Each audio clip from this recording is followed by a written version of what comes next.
I did go to Diana's coffin the day after I'd written it, and I read it to her in there, and I did sort of feel a sort of innocence about her. You just thought, wow, this girl is... There are moments in history when a single act of defiance reshapes everything that comes after it. When a quiet man in a centuries-old English estate picks up the phone, or perhaps more devastatingly, puts it down, and in doing so, rewrites the future of one of the most talked-about couples on the planet.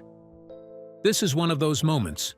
Charles Spencer, the ninth Earl Spencer, brother to the most beloved princess who ever lived, has broken his silence. And when he did, he didn't whisper. He detonated 4 words. That's all it took. 4 words that are currently bouncing off the walls of Netflix boardrooms, rippling through the manicured lawns of Montecito, and landing like a sledgehammer on the carefully constructed empire of Prince Harry and Meghan Markle. Is this a joke? Those 4 words are doing more damage to the Sussex brand right now than any royal courtier, any tabloid editor, or any palace press statement ever could. Because they didn't come from an enemy. They didn't come from a rival. They came from the one man on earth who has the moral authority, the bloodline credibility, and the iron will to say what the rest of the world has been thinking for years. And here's the question that every royal watcher, every Hollywood executive, and every Sussex supporter needs to sit with right now.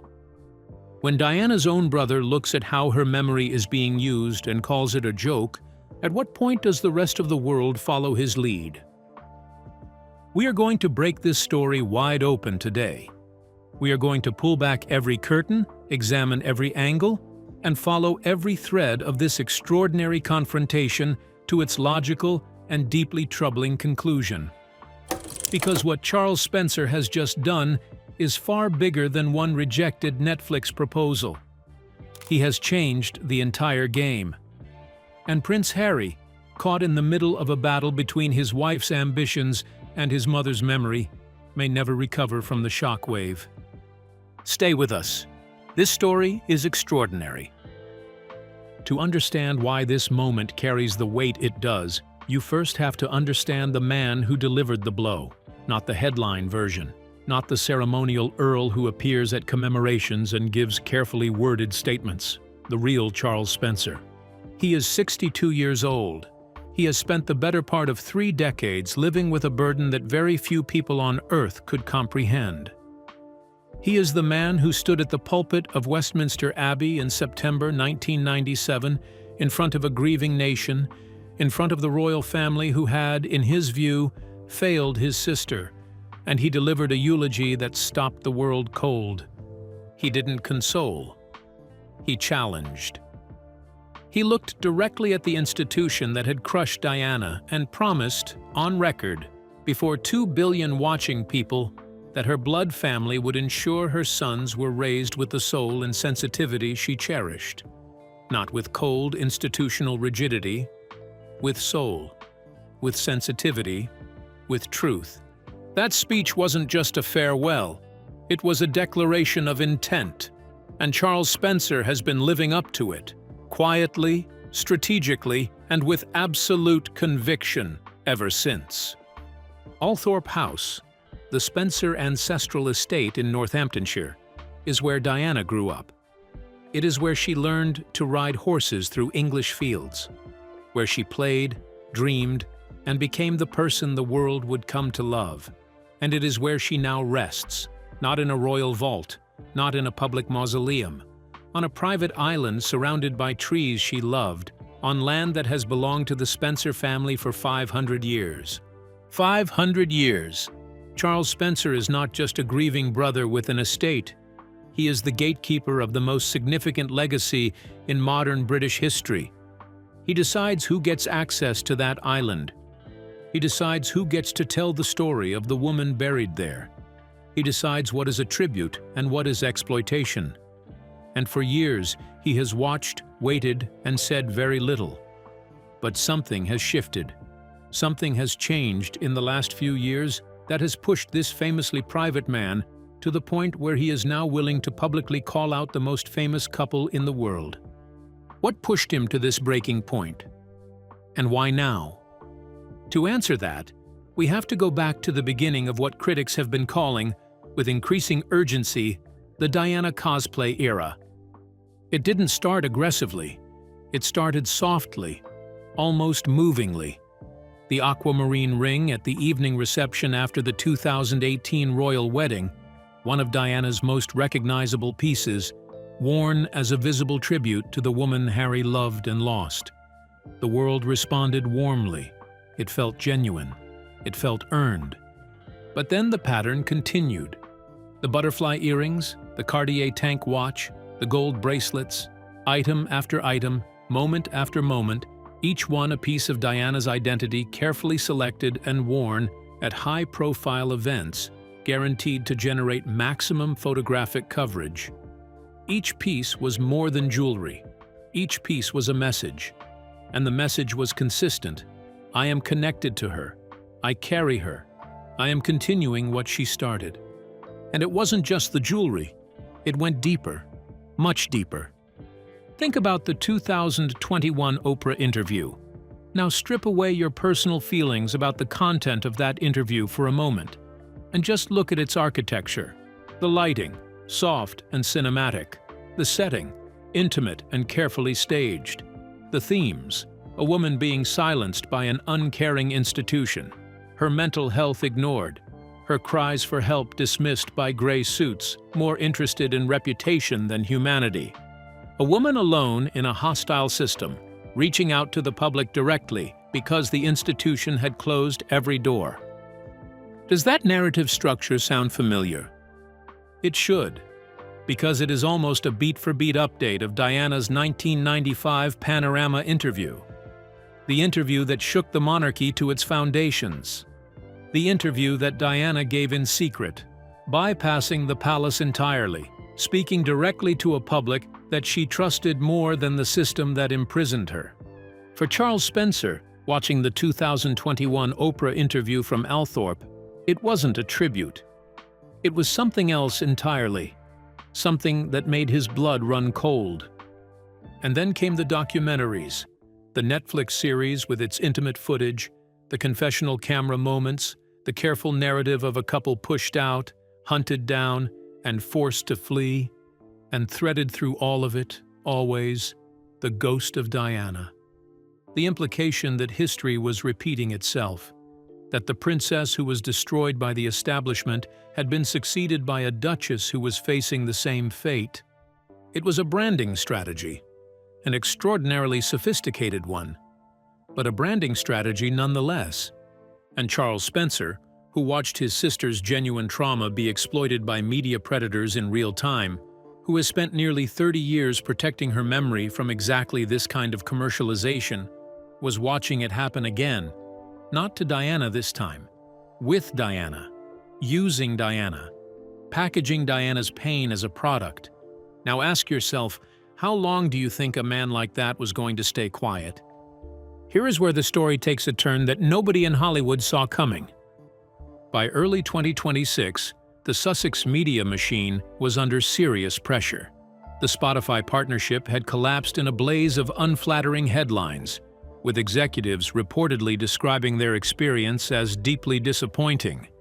The American Riviera Orchard lifestyle brand, Meghan's ambitious pivot into the world of high-end homemaking and luxury goods, was struggling to generate the cultural momentum its creators expected. Harry's polo documentary and Meghan's Netflix cooking show were being described by industry observers as pleasant but forgettable, content that didn't move the needle in the way a global streaming giant needed. They needed something transformational, something that would silence the critics, justify the enormous multi-year Netflix deal, and remind the world why Harry and Meghan still mattered in a cultural landscape that was moving fast and forgetting faster. And then someone had the idea that seemed, on paper, to be absolutely bulletproof.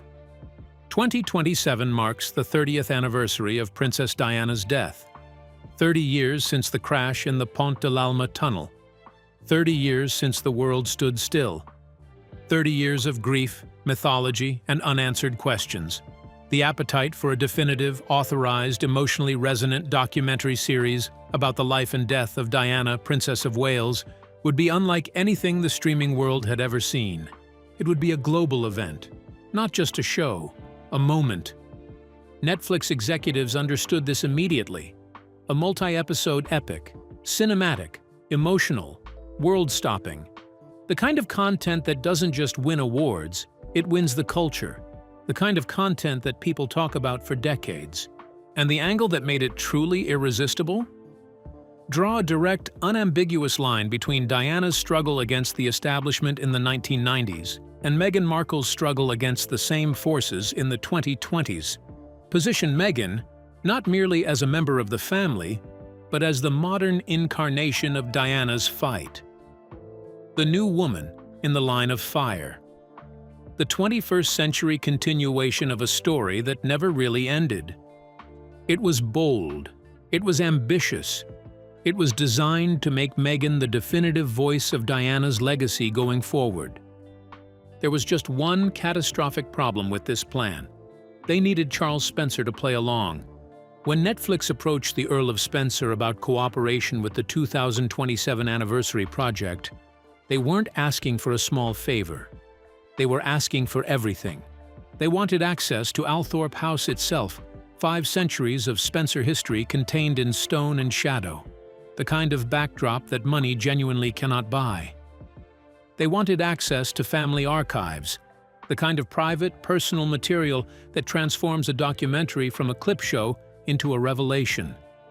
They reportedly wanted access to Diana's personal handwritten diaries, to never-before-seen home footage, to the private woman behind the public icon, the raw, unfiltered Diana that the world has never been allowed to see.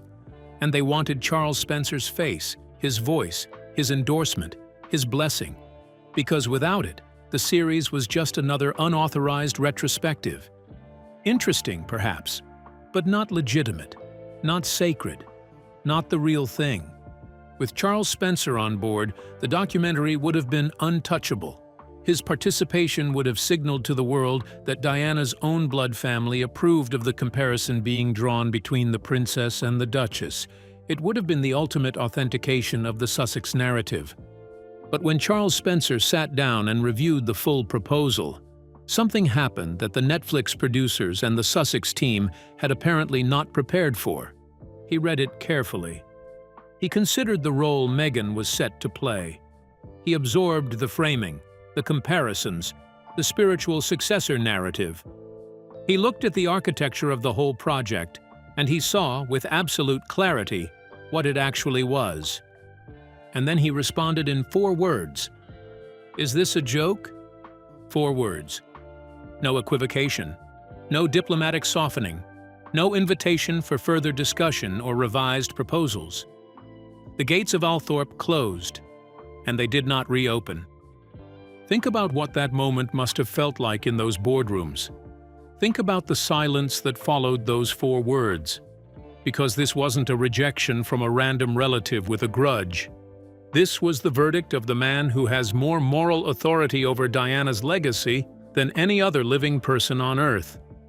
Now here is where the story deepens in ways that even the most seasoned royal observers didn't anticipate. Charles Spencer did not make this decision in isolation. Sources close to the palace have been increasingly vocal about a relationship that has been developing quietly for several years. A relationship that the world's attention has largely overlooked because we have been so focused on the rift between the 2 brothers.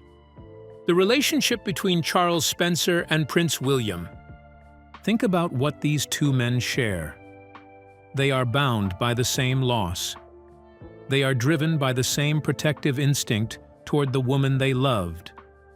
And they have both been watching, with increasing frustration, as the memory of that woman is commercialized, repackaged, and sold to global audiences by a media operation run, at least in part, by the son and husband that Diana never got to know as adults. William has been fuming about this for years. His feelings about the exploitation of his mother's image for commercial purposes are well documented, even when they are not publicly stated. He is the future king.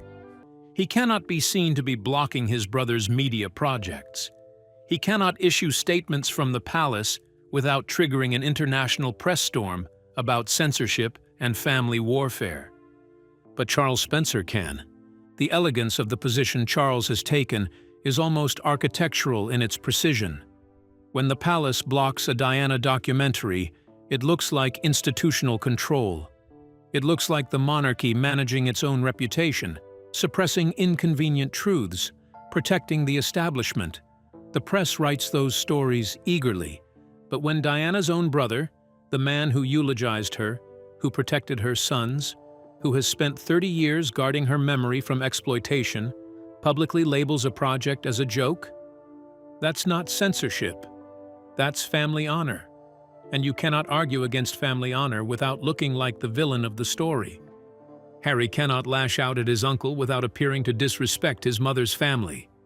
He cannot argue with William without reigniting a public feud narrative that audiences are genuinely exhausted by. He is caught in an impossible triangle of loyalty, heritage, and commercial ambition. And Charles Spencer, with the full quiet support of the future King of England behind him, has placed him there with surgical precision. The Althorp veto is not just a rejection, it is a checkmate. Let's pause here because this moment deserves a direct question to you, watching this right now. At what point does honoring someone's memory cross the line into exploiting it? Where exactly is that line?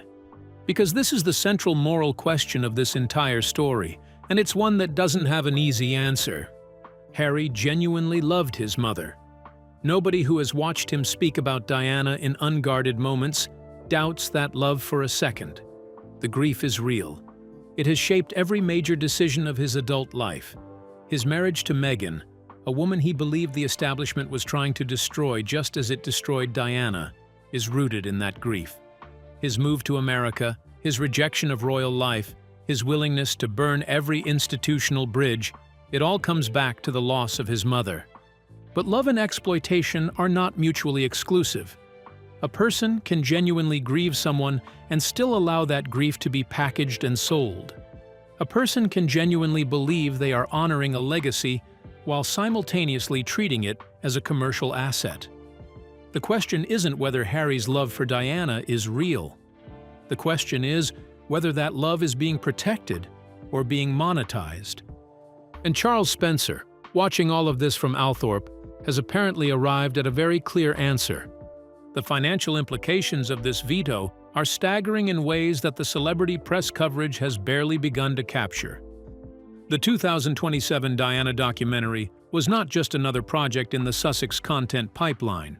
It was the tent pole, the flagship, the project around which the entire next chapter of their Netflix deal was being constructed.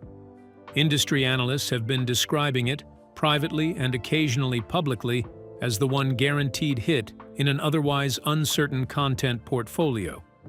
Without it, the math gets very uncomfortable very quickly. The Sussex lifestyle requires an extraordinary level of consistent income. Montecito real estate at that tier doesn't maintain itself. Security arrangements for a family that has publicly documented the threats against them are enormously expensive. Staff, travel, the infrastructure of a global brand operation, all of it requires a revenue stream that only A-list media partnerships can provide. Netflix was that stream, and Netflix's patience is not infinite. Streaming platforms are brutal ecosystems. They run on data, not sentiment. If a content partner's shows are underperforming and their most anticipated tentpole project has just been publicly torpedoed by the family whose cooperation was essential to its legitimacy, the conversation in those boardrooms changes character very quickly. The question stops being, how do we support this creative vision, and starts being, what is the return on our investment? Brand strategists in both London and Los Angeles are saying the same thing right now. The Spencer veto is a terminal event for Sussex royal-themed content. When the brother of Princess Diana publicly questions whether a project is even serious, you have lost the authentic connection that was your primary selling point. You can't come back from that with a revised pitch deck. And the damage doesn't stop at Netflix. we need to talk about what this means for the Sussex brand in the broader Hollywood ecosystem. Hollywood runs on perception. It runs on the invisible social currency of who is authentic, who is connected, who has the real keys. For several years, Meghan Markle occupied a unique position in that ecosystem. She was a bridge, a woman who had lived in both worlds, the ancient world of British royalty and the contemporary world of American celebrity, and who could translate fluently between them. That bridge was built on a specific assumption, that she had genuine, legitimate access to the royal story. Not the official palace version, the real version, the human version, the version that Diana herself had tried to tell the world before her death. The moment Charles Spencer publicly questions that legitimacy, the bridge starts to shake. The concern among serious Hollywood players isn't just about one documentary, it's about brand contamination. If Meghan is perceived as someone who is exploiting a beloved figure without the blessing of that figure's own family, she becomes a high-risk partner. Not because people don't like her necessarily, but because the optics of aligning with a narrative that Diana's brother has called exploitative are genuinely dangerous in a cultural moment that is increasingly sensitive to questions of authenticity and consent. We've already seen the cooling signals, the slower-than-expected momentum of American Riviera Orchard, the fashion endorsements that haven't materialized at the level that was predicted, the A-list social invitations that seem to be arriving less frequently. None of these are catastrophic individually, but they add up to a picture of a brand that is losing altitude. And the Spencer veto is the event that accelerates that descent. There is a personal dimension to this story that cuts beneath all the business analysis and brand strategy, a dimension that gets to the human heart of what is actually happening here. Charles Spencer has been carrying a specific guilt for almost 30 years, a guilt that very few people discuss, but that anyone who has studied the Spencer family history understands is central to who he is and why he is so ferociously protective of his sister's memory. It was Charles who introduced Diana to the journalist who conducted the 1995 Panorama interview. The interview that is now understood to have been obtained through a deeply unethical process involving forged documents and psychological manipulation. Diana was vulnerable. She was in pain. She wanted the world to hear her truth. And someone took that vulnerability and turned it into television gold at her expense. Charles Spencer watched it happen. And when the full truth of how that interview was obtained emerged years later, the weight of that knowledge landed on him with devastating force. He had, however, inadvertently played a role in one of the most significant exploitations of his sister's vulnerability in her lifetime. He has lived with that knowledge, and he has spent the decades since making sure nothing like it ever happens again. Now think about what he sees when he looks at the Sussex media strategy. He sees a vulnerable narrative, the grief of a prince, the struggles of a biracial woman in a hostile institution, being amplified, sharpened, and packaged for global consumption by a sophisticated media machine. He sees the same architecture, the same emotional manipulation, the same deployment of victimhood as a commercial strategy. And he sees his sister's name being woven through all of it as the ultimate legitimizing force. For Charles Spencer, this isn't abstract. This isn't political. This is deeply, viscerally personal. He has seen this movie before. He knows how it ends, and he refuses to let it end that way again. Let's talk about what this means for Prince Harry specifically, because in all the coverage of this story, Harry has been somewhat lost in the noise, positioned as a passenger in his own narrative, a man whose wife's ambitions have carried him further and further from the family he was born into and the people who loved his mother most. Harry's relationship with the Spencer family has always been one of the genuine emotional foundations of his life. The Spencers represented something that the Windsors, by their very nature, could not provide: warmth, directness, the sense of being seen as a human being rather than a constitutional function. When Diana was alive, she was the bridge between the cold formality of Windsor life and the emotional richness of the Spencer world. After her death, that bridge was maintained by Charles Spencer's commitment to his nephews. He was the one who stood at Westminster Abbey and promised to protect them. He was the one who ensured that they maintained their connection to Diana's family, to Althorp, to the world she came from.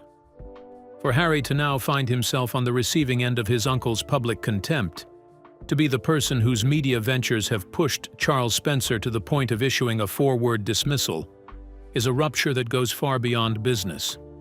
It is a rupture with his own history.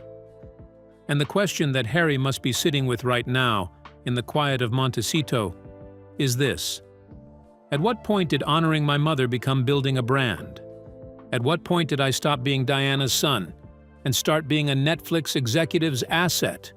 And is there any road back from where I am now to the place where my uncle can look at me without contempt? These are not comfortable questions, but they are the questions that this moment demands. There is something else buried in this story that deserves specific attention. Something that explains why Charles Spencer's refusal to grant archive access is even more devastating than the public rejection itself. The secret weapon of the 2027 Netflix project was the archives. We're not talking about the footage that has been seen 1,000 times, the official engagements, the state visits, the charity work. All of that material is already in the public domain and has been used in a dozen retrospectives. What made the 2027 project potentially world-stopping was the promise of the private Diana. Diana's personal handwritten diaries, home movies that have never been digitized, never been broadcast, never been seen by anyone outside the Spencer family. The private woman writing in her own hand about her fears, her hopes, her grief, her fury. The real Diana, not the curated public icon, but the human being behind the tiara. That material exists, and it is held at Althorp. For the production team behind the 2027 project, access to those archives wasn't a nice-to-have. It was the entire commercial proposition. In the modern documentary landscape, audiences are extraordinarily sophisticated. They have seen the official Diana story dozens of times. They know the photos. They know the speeches. They know the panorama interview. The only thing that could have made a 2027 documentary genuinely unmissable was the revelation of material that nobody had ever seen before. And that material belongs to Charles Spencer. By refusing to grant access, he has done something that is almost counterintuitive in its wisdom. He has protected Diana's mystery. In a media landscape where everything is eventually revealed, where privacy is a commodity that gets stripped away by streaming budgets and journalistic determination, Diana's inner life remains private. It remains her own. Charles Spencer has ensured that the real woman, the woman who wrote in diaries and appeared in home movies that the world has never seen, cannot be turned into content. That is an act of profound love, and it is also an act of profound strategic intelligence. Because as long as those archives remain sealed, the question of who Diana really was continues to be answered by the people who knew her, not by the people who are building brands around her. As we move through 2026, the existential question for the Sussex brand has shifted fundamentally. It used to be, how do we grow this into something that justifies our ambitions? Now it is simpler and more brutal. Who are Meghan and Harry without Diana? It is a question that their content record does not answer reassuringly. Archetypes, the Spotify podcast, was described by critics as thoughtful but not essential, the kind of content that gets respected but not urgently consumed. The Netflix cooking show was warm and watchable, but it did not capture the cultural moment its makers needed it to capture. The Polo documentary did solid numbers, but nobody outside the core Sussex audience was talking about it the following week. All of these projects share a common characteristic. They are entirely dependent on the celebrity of the people making them. And that celebrity, stripped of its royal dimension, stripped of its Diana connection, stripped of the narrative of wounded royals fighting against an ancient and hostile institution, is thinner than it needs to be for the scale of operation the Sussexes are running. This is the hidden damage of the Althorp veto. It doesn't just stop one documentary. It reveals what was always underneath the brand.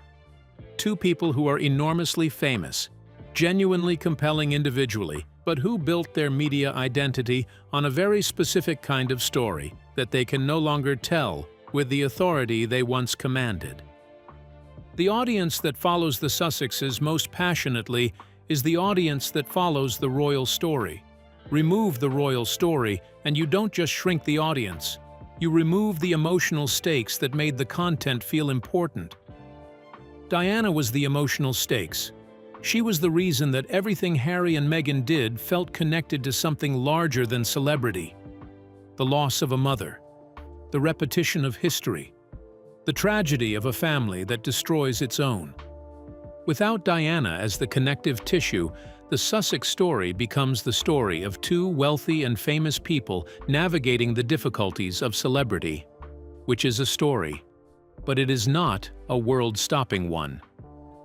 Let's bring this back to the core of what we're watching. What Charles Spencer has done is not simply block a documentary.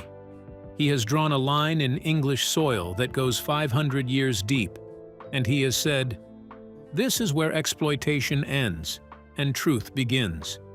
His 4 words, "Is this a joke?" will be remembered, not because they are clever or cutting, though they are both, but because they carry the full weight of a brother's grief and a family's honor behind them. He is not wrong to ask that question. He is not wrong to feel that watching Meghan Markle position herself as the modern Diana in a multi-million-dollar Netflix series is an absurdity. He is not wrong to see the structural comparison between his sister's genuine life-and-death battle with an institution that was trying to bury her and a media couple's strategic deployment of victimhood narratives as a commercial brand differentiator. These are not the same things, and Charles Spencer has the standing to say so with more authority than anyone else alive. For Prince Harry, the fallout is personal in ways that will take years to fully understand. He has lost, at least for now, the endorsement of the family that was supposed to be his emotional anchor after Diana's death. He has found himself on the wrong side of a line drawn by the man who stood at his mother's funeral and promised to protect him. That is not a business setback. That is a spiritual one. For Meghan, the implications are also deeply personal, even as they play out in commercial terms. She came into the royal family as an outsider. She has spent years trying to build a connection to its most beloved member. She has worn the jewelry, carried the narrative, positioned herself as the continuation of a story she never got to be part of.